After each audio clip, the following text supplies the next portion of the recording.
aspect of life, family, entrepreneurship, personal development, tech, and marketing using real, raw, and 100% no bullshit proven tactics. My name is Ivan Tomokov, and I'm your host. And ladies and gentlemen, today I am joined by a very special guest by the name of Arif Harbott. How's it going, man? I'm good, thanks. Thanks for having me on the show. Absolutely, absolutely. So, before we dive into our convo and chat a little bit more about Arif and what he's done and what he's currently doing, I want to share with you guys a little bit about him. So, he is a modern CTO, angel investor, and technology disruptor, expert at combining strategy with cutting edge technology to deliver impact at speed for the modern business world. So let's talk a little bit about, before we get into the modern time stuff and technology and disruption, which I'm a huge fan of, hearing other people's perspective and what other people like you are doing from a disruption standpoint. Let's take a way back though. Let's talk about your story a little bit. Tell us a little about your background, your upbringing, and how did you get into what you're doing today? Yeah, sure. Happy to. I was born and raised in London, England. I have a mixed race family. So my mum is African Indian and my dad is from London.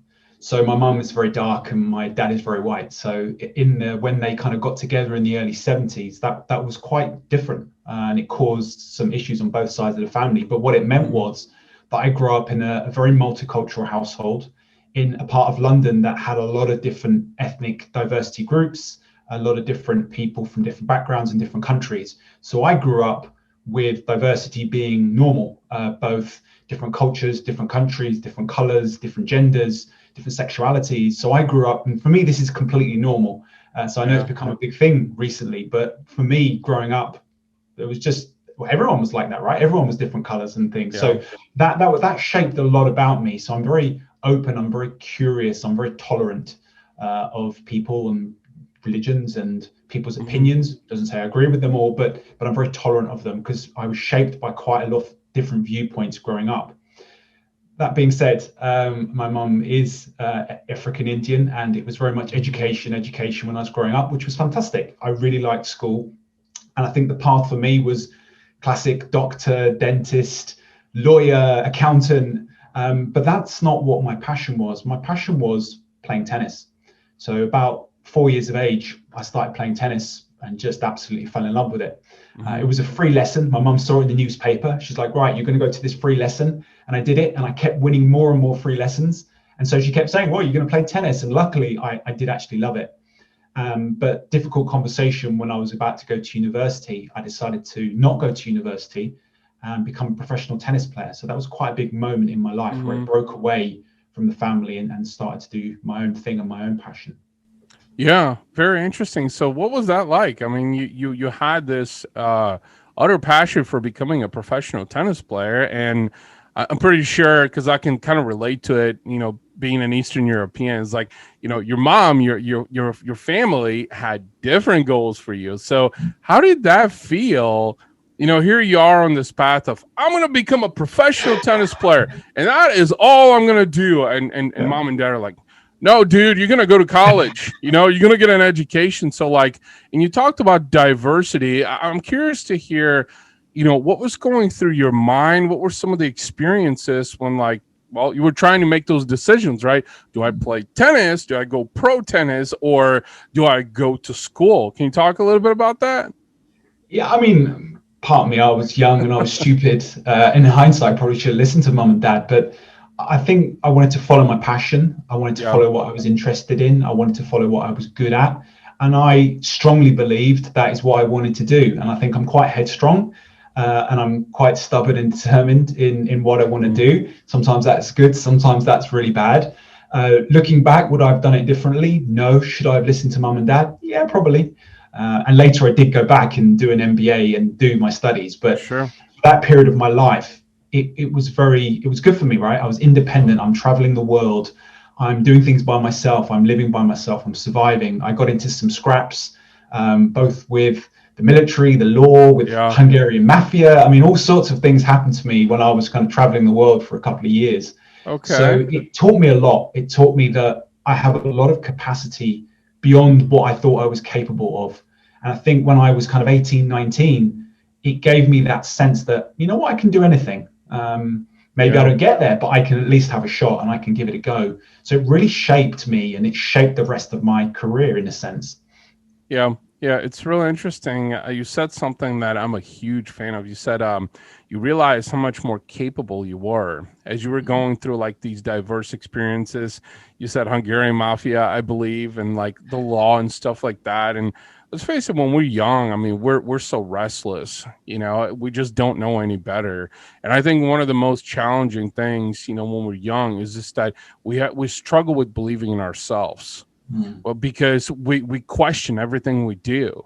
We question it, I think, largely is because the people we're surrounded with, right? So if you're surrounded with people who play things comfortably, right, so close to the chest, it's like, I'm not a risk taker. I'm not going to sacrifice. No, I'm okay with living in my own domain. Chances are you're going to follow in those footsteps, Mm. right? So when you branch out, right, I think that's why you had these vast experiences of, you know, troubling the law, and then you wanted to become a professional tennis player, learn how to survive on your own as well. Which let's face it, when you're out on your own and you truly have nothing to rely on, is like I think it's like that the true hunter spirit really comes out, and you really identify with like nobody's coming to save you. Mm. Like it's you versus you. It's Mm. you make good choices, you reap the rewards. You make bad choices, you suffer the consequences. And I think that's what most people don't realize, you know, especially when you're young, is just because you're so restless, almost kind of careless. I mean, you're living on the edge, or you're playing it very comfortable. I mean, I know me growing up was like the yellow brick road, you know, similar to you, is like just follow the yellow brick road. You don't veer away from that because that's what you're supposed to do. And you know, I would have been the first one in my family to graduate college.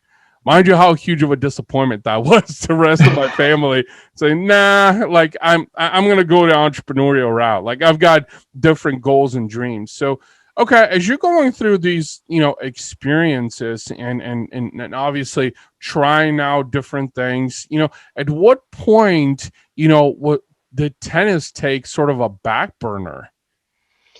Yeah, it was about 2 years into my pro career. So I was about 20 years of age. A Mm-hmm. friend of mine who was on tour with me, he got injured and he started messing around the internet.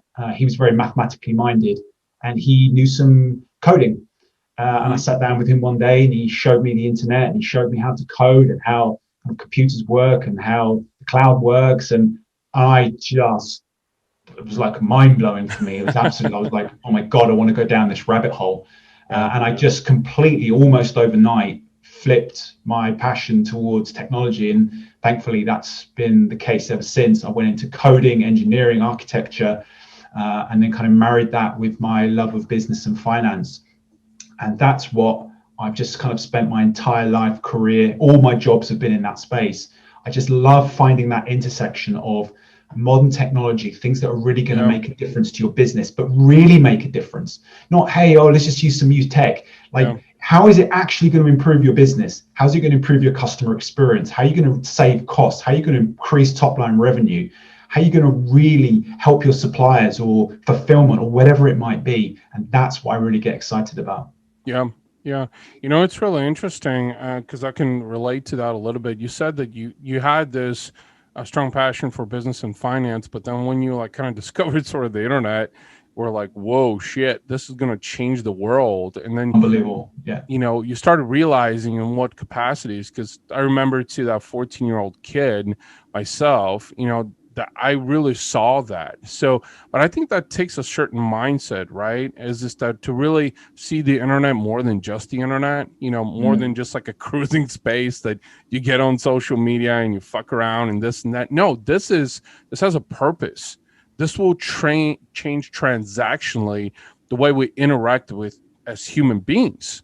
I mean, we've seen companies like Amazon rise and build on the internet, which were, you know, one of the first back in, I guess, 97, 96, Yeah, you it's know, when they before really then. started to kind of, you know, well, not dominate, but like like, whoa, this internet thing is going to be huge. We got to get into it. The internet was already up and running for several years, at that point. So as you're discovering like, this eye-opening experience and you're like, whoa, the internet, what happened next? So you're like absorbing education.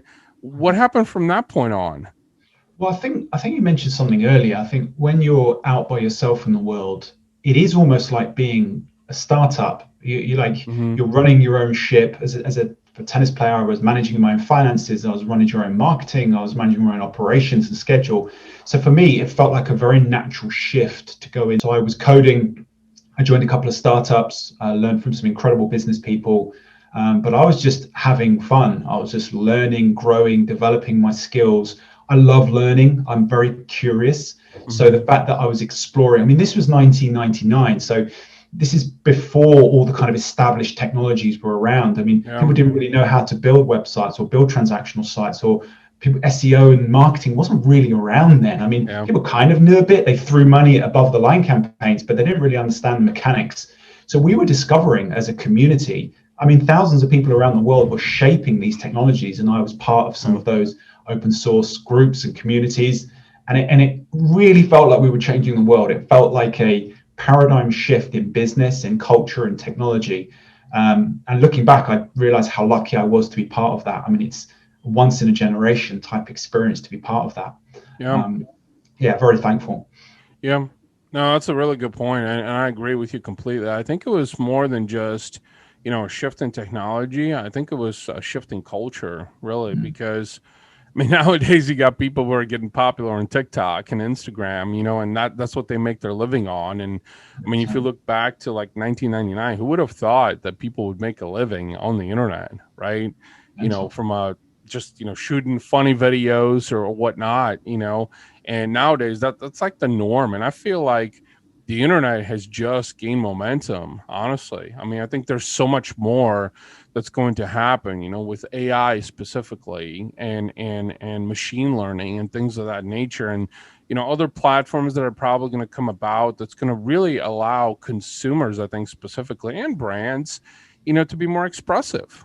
And that's something I'm a huge fan of, is that looking at the internet is like, I think a lot of people just look at it from more of a transactional standpoint nowadays, rather than, no, this is about creativity and expression. You can leverage this in so many different ways, and I think that's the beauty of it, is that it's an open-ending opportunity. It's never-ending opportunity. So as you were learning all these skills and technology, and being curious and explorational, how did you get into, because like nowadays you're more into innovation and disruption, transformation. You also focus on angel investing, also, and you're a CTO. So can you talk a little bit about the modern day Arif, and what you're doing, how you're helping companies and consumers, and how are you promoting yourself ultimately on the internet? Yeah, absolutely. So, I mean, as I mentioned, my first kind of foray out of tennis was in the world of startups.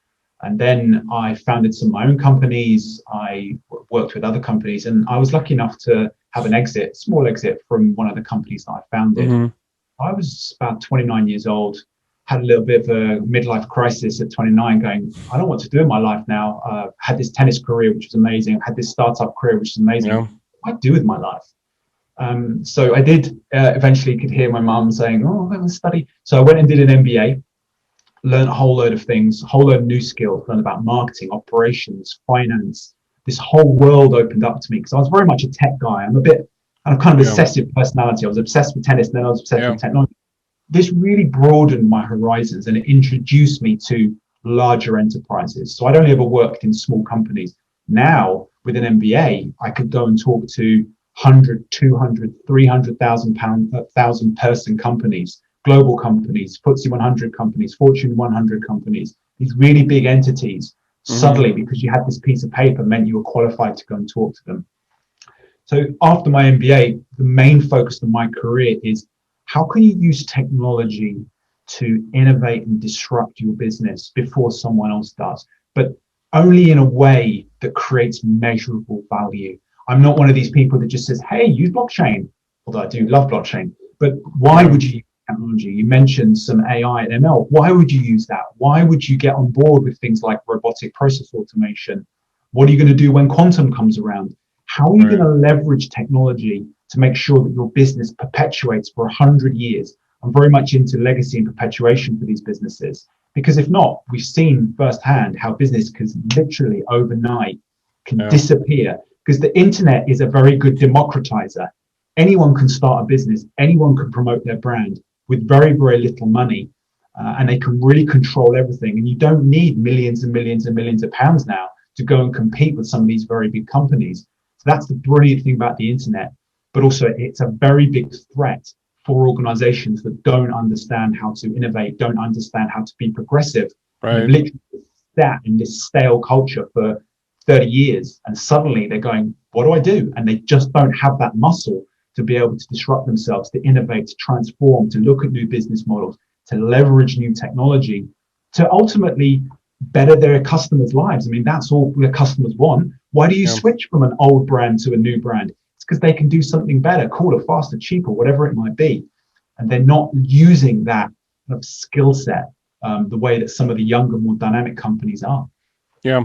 No, that's a really good point. One of the things that one of the words that came to mind was pivoting, because I think with the pandemic, that hit last year, I think it was a huge challenge, but it was also a huge opportunity for a lot of companies, because as you were saying that, these 200, 300,000, empires, 200,000, 300,000 employee enterprises, thus far have industries or their niches, right? And now you've got, a small mom and pop that comes in and says, I'm going to leverage the internet, more creatively in a more expressive type of fashion.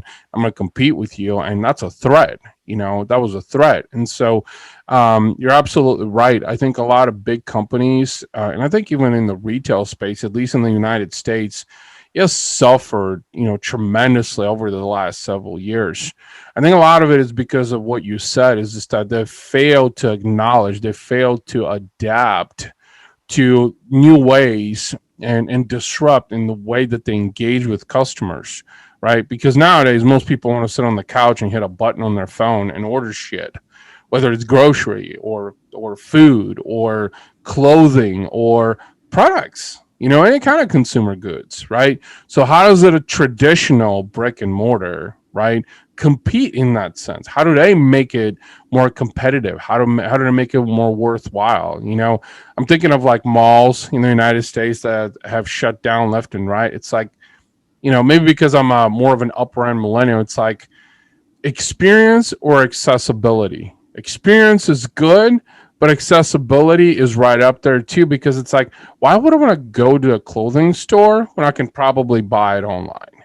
Like, Mm. what's the enticing proposition, right? Is it just to go there? Well, it costs me time, it costs me money to go there, right? But I acknowledge that. And so companies don't necessarily see it that way, right?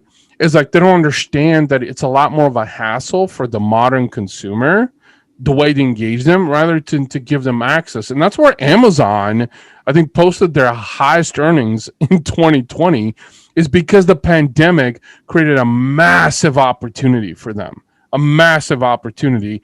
And they acknowledged it right off the bat how to harness that. So let's talk a little bit about disruption and innovation specifically, maybe certain industries or verticals that you've worked with or currently working with. Let's talk about how you're applying disruption, innovation, and technology, to help these companies grow and thrive. Yeah, I mean, let's pick one that's very topical. I think healthcare is one that obviously during Mm-hmm. the pandemic has had to massively adapt. And if you think Yeah. about most healthcare systems, it's predicated on a physical building, a hospital, a care center, a doctor's surgery, whatever it might be, Mm-hmm. and then people inside that building who diagnose you, triage you, and then ultimately make a determination of what to do with your symptoms or your injury or whatever it might be. Now, I don't think that's the best way to do it, especially in a world where you've got huge amounts of demand coming into your hospital or your care center and not enough supply. So I think a lot of innovations are happening in the healthcare space. I mean, we'll talk about some obvious ones like triaging over video conferencing. That's a no-brainer, right? We could have done Yeah. that 50 years ago. Why didn't we? So you could do that. You can have things like AI help with determination from MRI or X-ray results. A machine is very good at coming up with at least a pattern, because obviously as a doctor, you're looking at an unlimited amount of kind of diseases or Yeah. symptoms, and a machine can say, hey, I think it's probably these 2 or 3. I don't really know, but of the infinite opportunities, here are the 2 or 3 that I think you should focus on. Or it can find patterns that a human being perhaps can't see because it's not encumbered by our kind of our emotional thinking or the patterns that we fall into. I believe that there's a whole load of innovation in this space in terms of nanotechnology one day going inside the body. That's a little bit further down the line, but how do you, if you run a hospital, how do you start thinking about what's the right time to double down on nanotechnology inside the body? How can we wear sensors that constantly take our blood pressure, or maybe a blood sample, or maybe a hormone sample, and then flag whether we need to do more exercise, less exercise, have more rest, whether I'm having some kind of seizure or heart attack, and then immediately alert people. All of these kind of services, I think that what the internet and the digital world and technology do, it creates this ecosystem of services that fit around industries.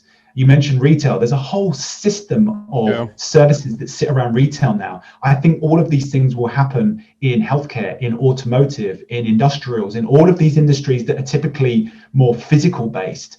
Services will start sitting around them, and slowly you'll start taking revenue, or you're taking customers from the entity that was the big dominant factor. Because slice by slice, someone's doing one part of your business 30, 40, 50% better, and so the customer is starting to disaggregate their wallet across multiple providers because they're getting exponentially better services or exponentially better products. And that's the trick. Do you build those yourself if you're the incumbent, if you're the person with the monopoly, or do you buy them? At what point do you make that determination whether you should jump? It's too early in the technology, it's too late. That is the skill. That is the real magic in disruption. It's not disruption for disruption's sake. It's only at a point where it's actually going to add measurable value to your business. You can have a lab function that just experiments, yes, but that should be a very small percentage of your kind of portfolio. And that's the magic, really.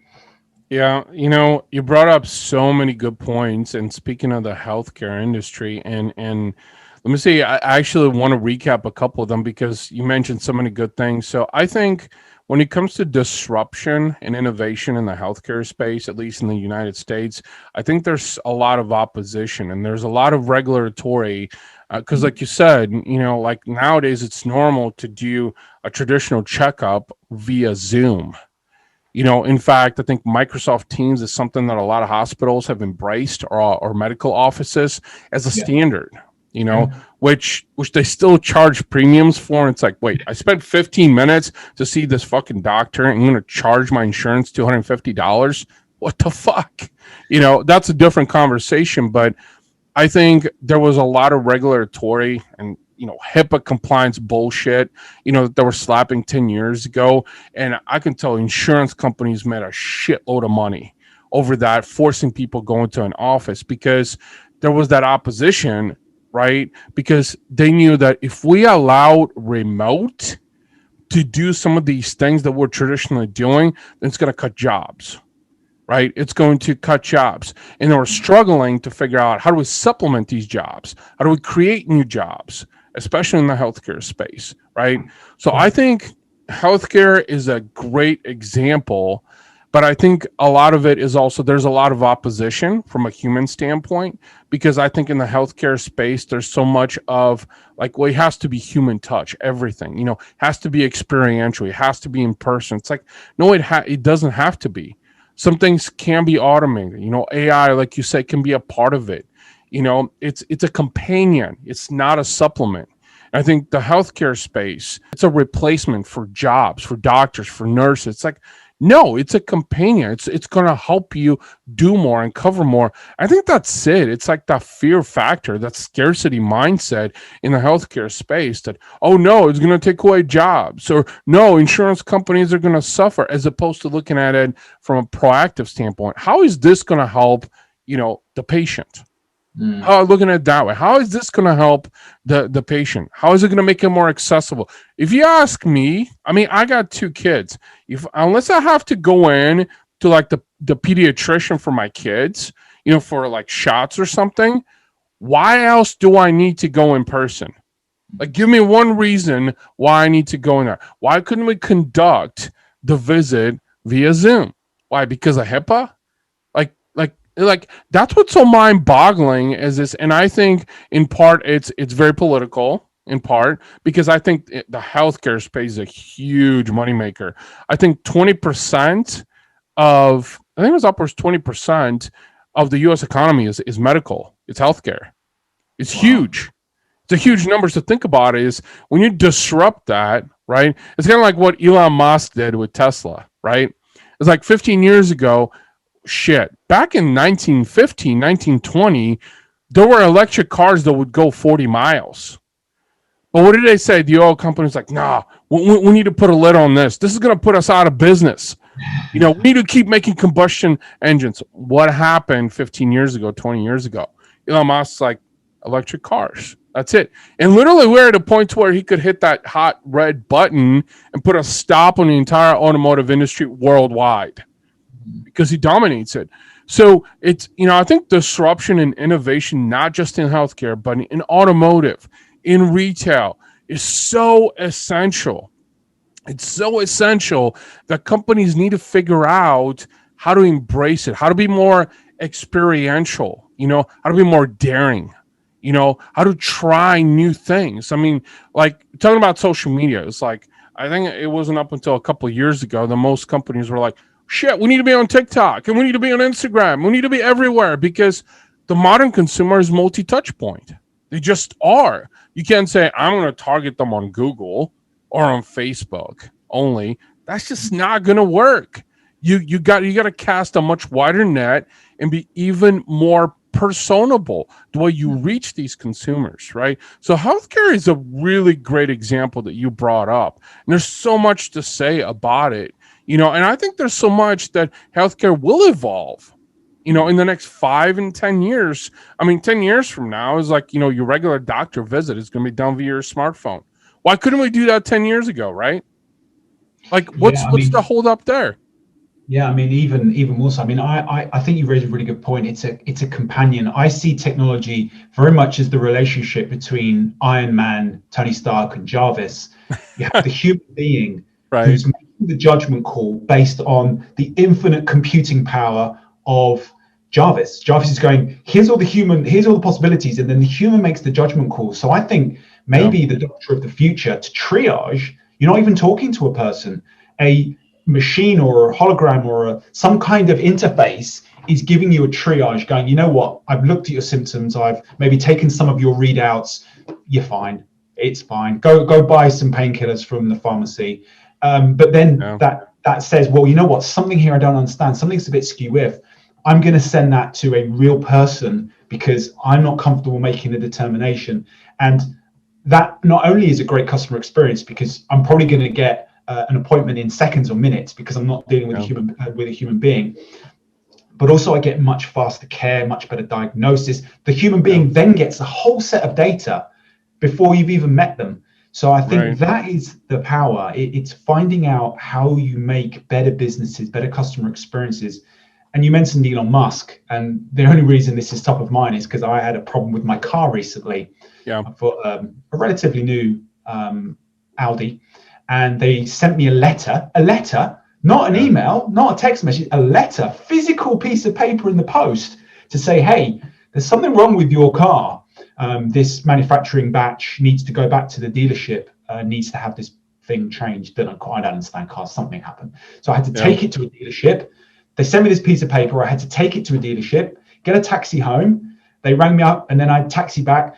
And it was a horrible experience. With Tesla and Elon Musk, if there's a problem with the car, their remote send out a patch. So I know there was the famous quote where the cars were rubbing, they were too low. So they sent out a patch to all Tesla cars overnight just to raise by like quarter inch off the ground. And all of this got applied overnight. The owners almost didn't even know it happened, right? Imagine that compared to me spending an entire day away from work, 2 taxi rides to get my car fixed. I'm an Audi fan.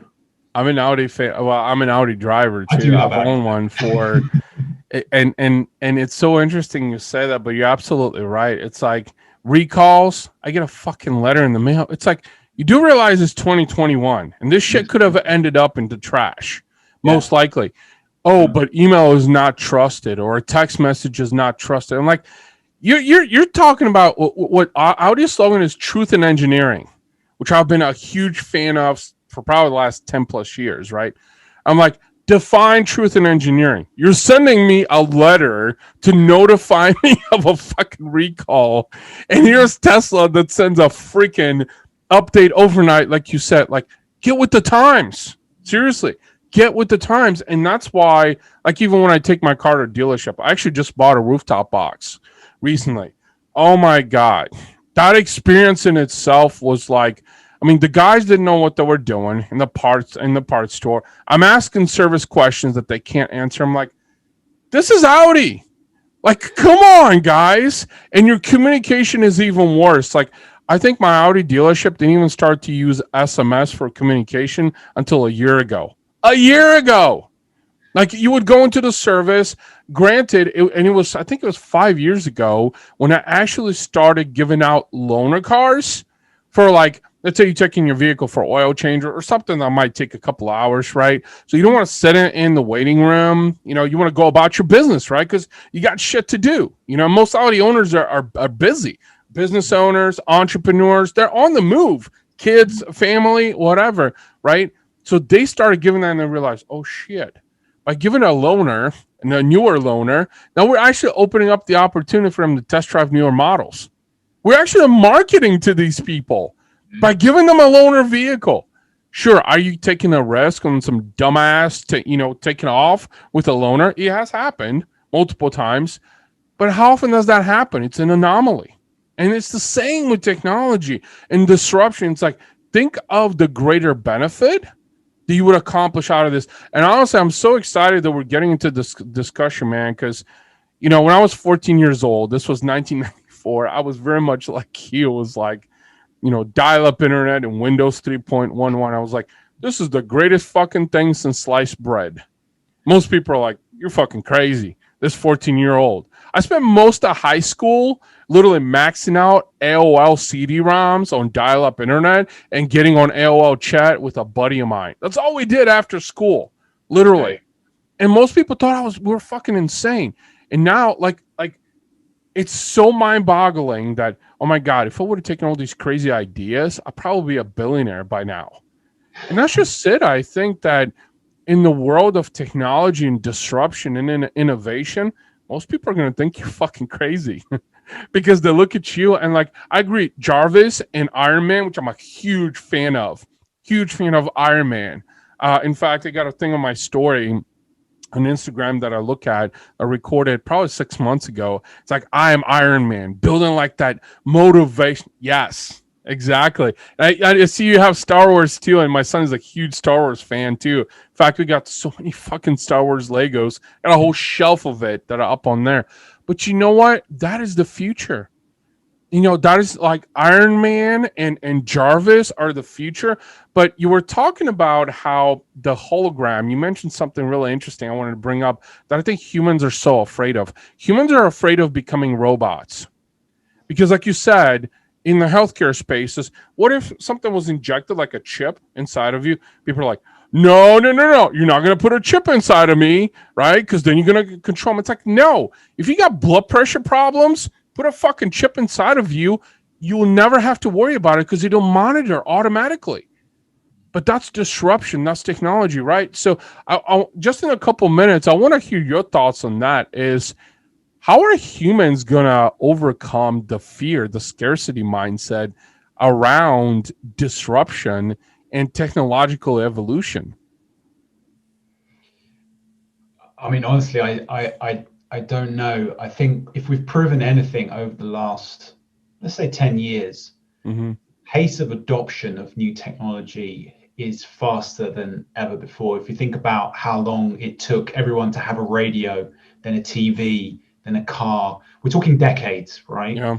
And then you're looking at how fast did it get for everyone to have an iPod, and you're probably talking, I don't know, 5, 6, 7 years. How long did it take to get a smartphone? Even faster. Every incremental piece of technology these days is getting faster and faster because I think it's a Oh, couple of reasons. I think partly we're better well informed. Like we're able to talk to people very quickly. Like I see adverts, I see my TikTok people, Instagram people, they've all got this thing, and I see it very quickly. I'm like, oh, I want one of those. It sounds cool. I think yeah. that's the first thing. I think the second thing is that the technology is obviously coming down much faster in price. So Yeah. I know when my mum and dad first got their TV in their car, it was ridiculous amounts of money. It was really Oh, yeah. expensive. So I think that's another thing. I think because we have better manufacturing now, it's a lot cheaper, and obviously with Moore's law, everything gets cheaper and faster adopted over time.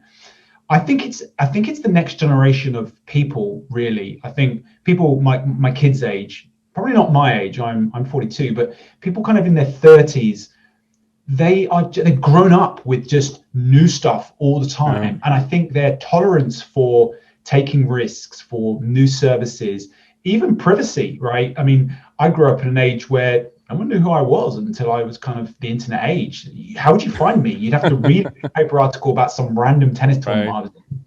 That's it. But now you're freely, people are as very young as like 5, 6, 7. They're posting videos, they're posting photos. They're Yeah. much better at sharing. They're much more open. And I'm not saying it's a good thing. I'm just saying it's a different culture. Yeah. With that comes risks, obviously, but it comes with it exponentially more benefits in my point of view. So I think the reason is people will just the 30s and 40s and younger, then embrace new tech, then embrace new opportunity, then embrace new things because that's Yeah. what they've always done. The pace of change has been so fast.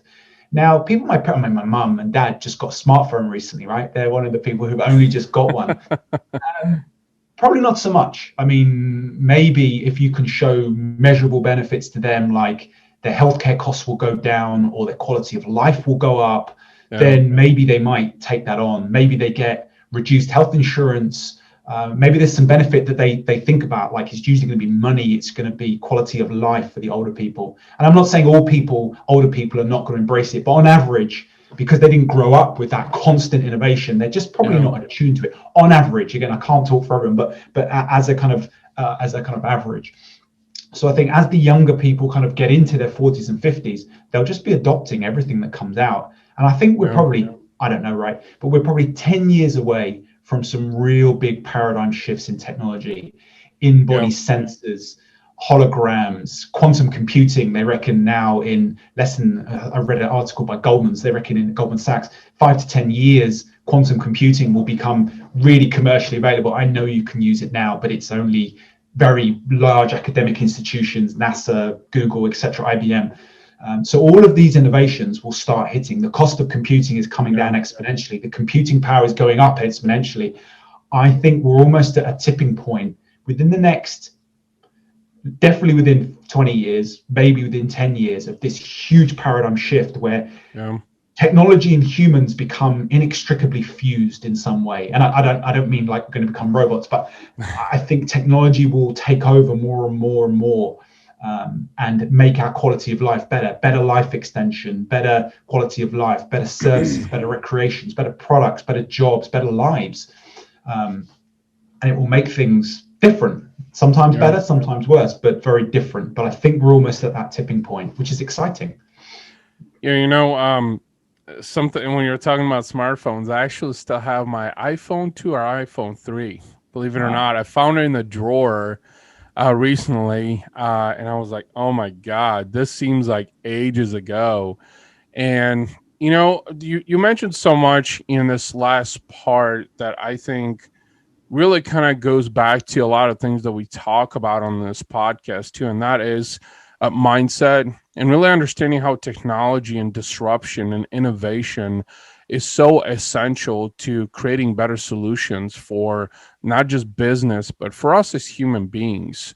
to give us access to more, whether it's in healthcare or automotive or retail even. And so, people like you're leaps and leaps and leaps ahead, because you understand the necessity, and you understand that that paradigm you reference is coming, and you're going to be ready for that paradigm when most people, are going to have a huge culture shock, it seems like, because you said, I think it's generational, and I agree with that.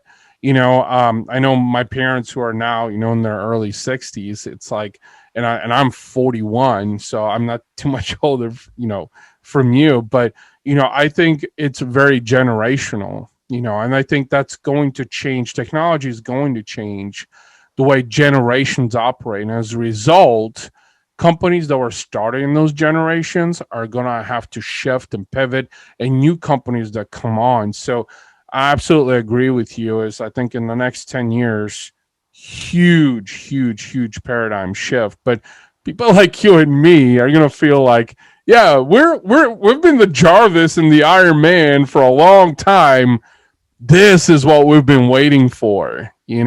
So man, I truly enjoyed the conversation. I know we could go on and on about technology and disruption and innovation. And I loved all the nuggets and all the info that you dropped. And before we wrap up this episode, though, throw out some social handles, some websites. How can people connect with you? How you can help them? Feel free to share that. Yeah, my website is harbott.com, harbott.com. I love writing, so I write tons and tons of long form articles around technology. Please come check it out. You can contact me on there. I'm very, very active on LinkedIn. So if you go Arif Harbott on LinkedIn, I'm on Twitter at Harbott. So yeah, just come say hello. I love talking about technology to anyone and everyone. Love writing about technology. Love innovating. Love working with startups, big businesses alike. Anyone that has a passion to improve their business performance through technology, that really wants to disrupt where they want to go and transform for the next generation, to perpetuate their business for the next 100, 200 years, give me a call. Very cool. Very cool. Thank you again so much, Arif. It was an absolute pleasure. Congratulations on everything that you've done. You've had a wild journey, and it was an absolute pleasure having you on the podcast. Thanks for having me on. Appreciate it, Ivan.